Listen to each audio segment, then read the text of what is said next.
Alright, this is the first lecture. We're going to take care of two of these lectures through videos. And this one is called The 11 Commandments of Good Visual Storytelling. It comes from the introduction to your textbook. This video should take about 30 minutes. I'm just going to keep moving right along. Before I jump into the 11 Commandments, I want to talk about the plea at the beginning of the book that says the opposite of good is off. And I think that's really important to remember, that people have a lot of options when it comes to watching video. If you're competing with hundreds of cable or satellite channels, your video has to look really good, and you have to be able to tell a story not in a hurry, but in the proper amount of time. People are used to seeing good video. There's so much in movies now, and so much not just good video, but digital effects, which you're not going to worry too much about. But there's just so much clear and well done video and so much good documentary stuff out there that people are going to recognize right away if it doesn't look professional. So your video has to be great, or it could ruin an otherwise good story. Plenty of times you'll watch a local news story where the information is pretty interesting and pretty good, but the video is lacking because they shot it in a hurry, or sometimes they just didn't know what they were doing. So it's important to make it as good as you can. That's why we use a film textbook in this class. And there are some keys that you can learn to help you shoot video like a professional. I don't want you to think that you're going alone. We're going to work on, obviously all semester long, teaching you visual grammar. The book makes a point that you already know visual grammar. It's something that once you start to deconstruct it, you can probably recognize from having been watching TV and movies your whole life. So we're going to talk about the terms, and we're going to show you how to make visual stories, how to create visual stories. But the good thing about visual grammar is once you're told what the specifics are, you can probably think of a few examples in your own life of things you've already seen that use a lot of these techniques. So you've got it in your brain. We're just going to try to explain cognitively to you what it is so you can do it. The first commandment is to think in shots. Think about portraits come to life. Yes, this is the portrait Mona Lisa come to life. I'm really sorry if that's distracting. I thought it would be kind of a good example of starting with a still that everyone recognizes and letting it come to life and move. You get the idea. Even if that is a little stupid. You should always be able to answer the question, what is this a shot of? Whenever you're framing something up in the camera, it should be absolutely obvious to any 5-year-old what this is a picture of, or what this is an image of, what you're going for. We'll talk a little bit more about that later on, so I don't want to spend too much time on it now. But just have a clearly defined subject in every shot, subject or subjects. You're going to pan or zoom only to follow action, and that's very rarely done. You really don't need to sit there and chase a soccer ball around. You need to get a bunch of steady shots and cut them together with a good pacing to show a soccer game. To borrow from one other example from the first part of your textbook. First commandment illustrated, this first photo I'm suggesting to you lacks a specific focus. It lacks a specific subject. If you're asking, what is this a shot of? Well, clearly there's some dude in a wheelchair, and there's some kind of a torch relay, and there's about 8 or 10 other people in the background of the shot. It's not exactly clear what's going on here. In general, you can tell the idea, but the second shot, I would say, is much better because there's a single subject. There's a clear action. I mean, this is obviously a long jumper or some guy doing some type of jump. And he's, in the Paralympics. And there's a visible expression on his face. So I'm saying that both of these are decent shots, but the second one is better. Both of these are better than something that doesn't have any people. But if we're talking about a portrait come to life, and we're talking about what is this a shot of, you can clearly tell me who the subject of this second shot, this one on the bottom, is. Second commandment, don't shoot until you see the whites of their eyes. This is going to force you to have clear subjects Another example from the book, at a child's soccer game, you don't shoot the gaggle. You don't shoot the big group of kids running around the field in a big kind of pack. You try to look for individual players. You look for a foot kicking a ball. You look for specific actions, or two players running for the same 50-50 ball. You're looking to capture expressions whenever possible. Both of these images have expressions. If these were video images, they would be decent, but the second one, you can almost see the whites of his eyes. We're going to go ahead and say that in the bottom photo. That's an example of shooting when you are close enough to see the expression, to see the eyes. The third commandment, keep your shots under 10 seconds long. I always hold a raw shot for 10 seconds and then edit it down to about between 3 to 5 seconds. In the end, it's all about pace.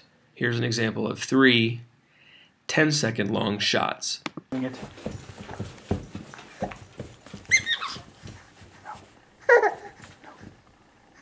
It's crazy time.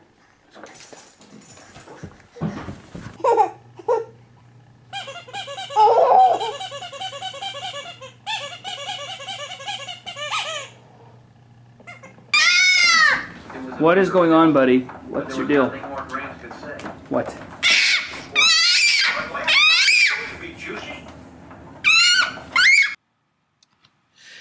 Okay, the example here is that these 3 shots, while they're pretty interesting, they're all obviously of my wife and my baby. It's a cute baby. So, you know, not boring, but the pacing is just slow. If you have 10-second shot, 10-second shot, 10-second shot, even with a cute baby in there, the pacing really slows down. See how many more stories you can tell, or how much more of a story you can tell when you have 10 3-second shots. So funny. Yes.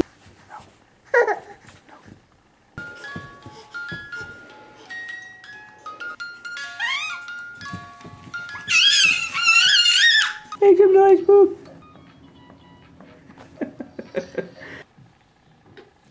Oh, I'm sorry. Saturday. I need to make an appointment for the photos. Will save 50%. You will pay half price for select name brand tires. So one of the things you're getting from that is a more complete story of this baby, you know, from the latest photos back to when he was a brand newborn baby. I wouldn't say that either one is particularly boring. Obviously, this is video that I had handy on my computer of our baby. But if you look at the pacing, 3 10-second shots, each one at some point you get a little tired of it and you're ready for something else. I will tell you that I had a couple of jump cuts in there, and those are mistakes that I knew I was making. I just wanted to throw something together to talk about pace.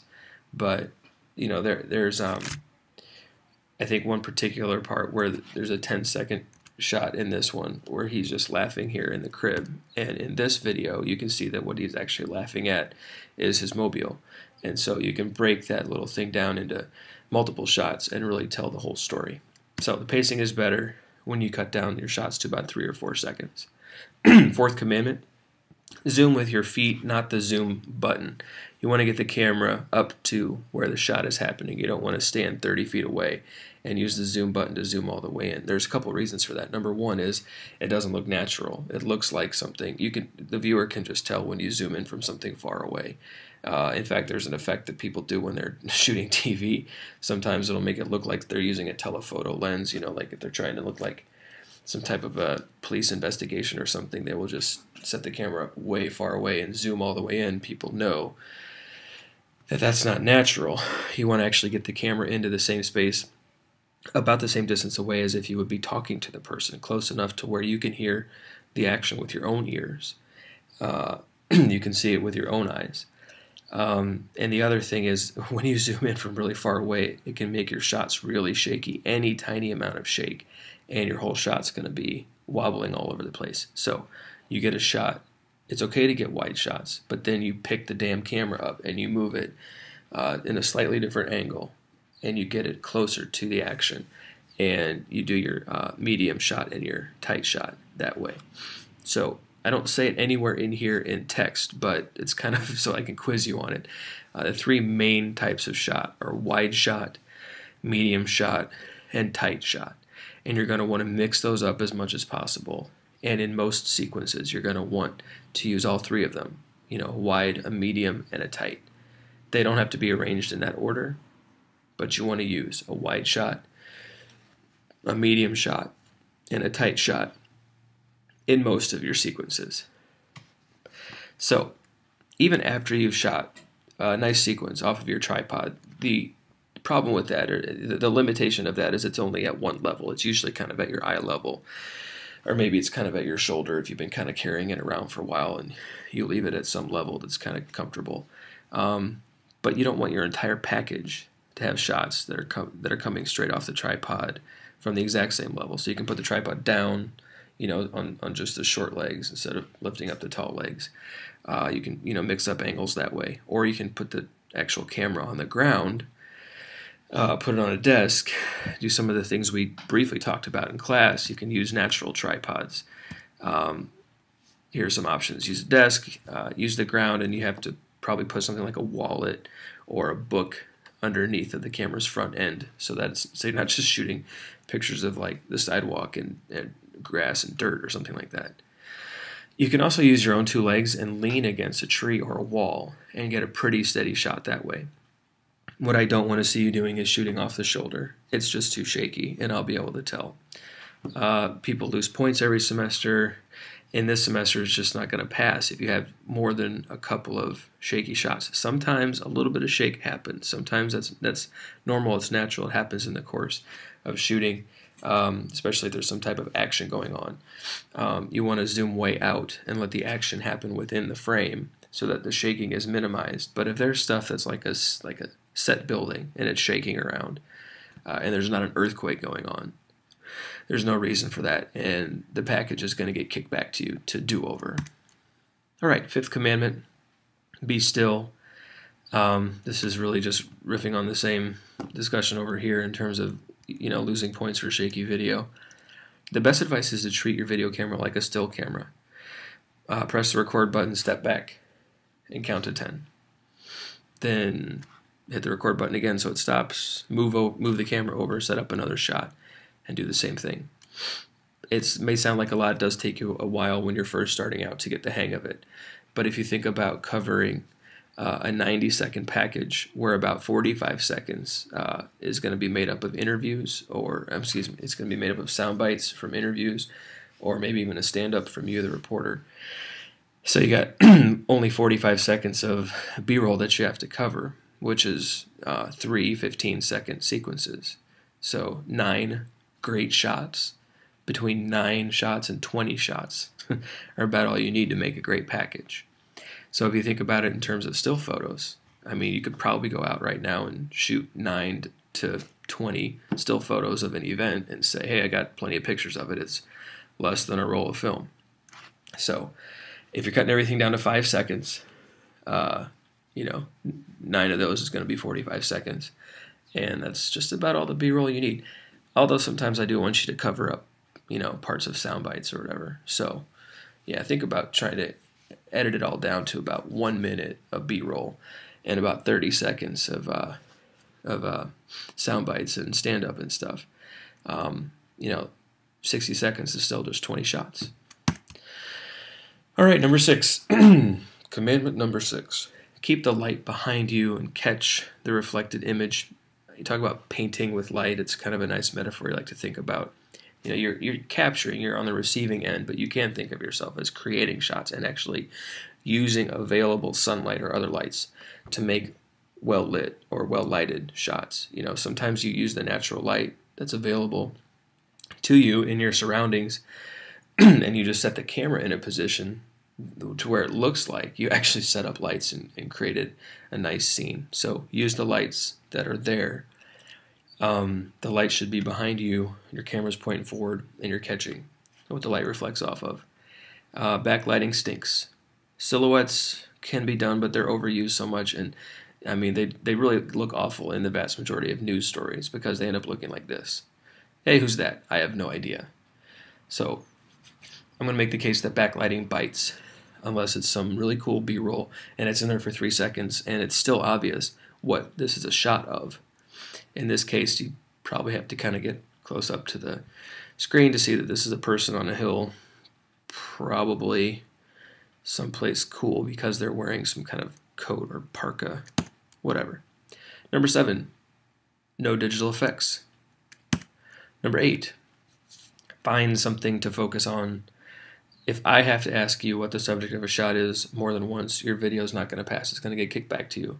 So if there are several shots in your package where I can't tell exactly what the subject is supposed to be, if you have a whole bunch of these top ones right here, who is this a shot of? I don't know.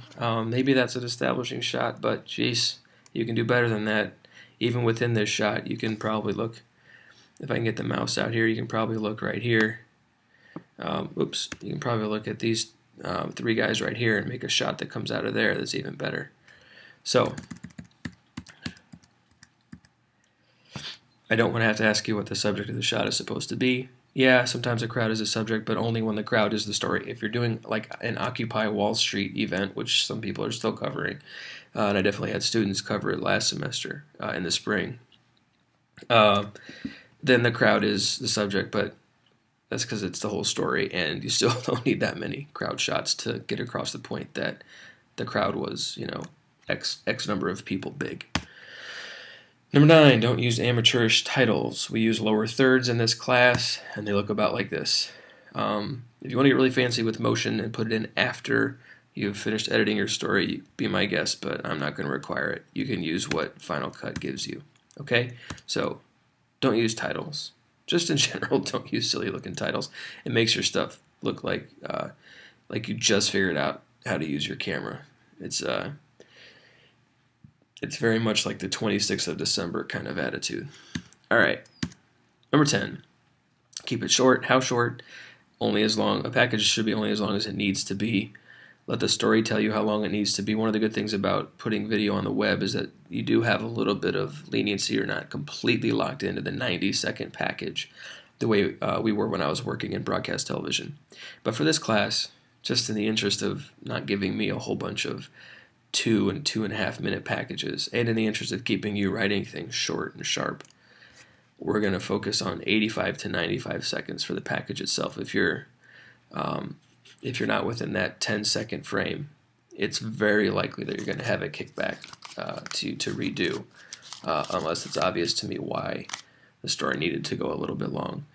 And if you have to call me or email me or ask me if I think that this would work, if I think that this was a good reason, then you don't already know that it's a good enough reason to make the package go long, and you should when in doubt, cut it down to 85 to 95 seconds. I can think of maybe 2 stories I've seen students do ever that needed to be 2.5 minutes long, and that's because they were just real tearjerkers. They were really sad, interesting stories. Unless you have one of those, don't ask. Just cut it down.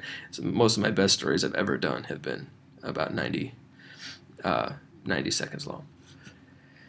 I do provide a template that's basically structured that'll come out 90 seconds if you write it the way, the number of paragraphs that I provide in the template. So it's made for you to follow sort of the dotted line.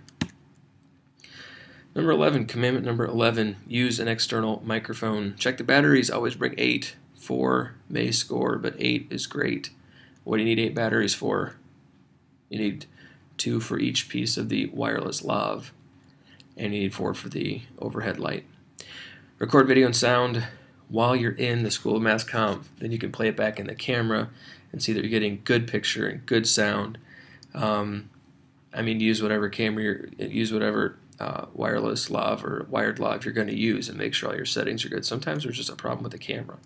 It happens. Sometimes there's just something wonky with the, with the sound recording or something, and you got to ask Eldon to see if there's anything you can do, or on occasion we have to send them back for repairs. So check it there first before you take it all the way home and realize you need a different camera.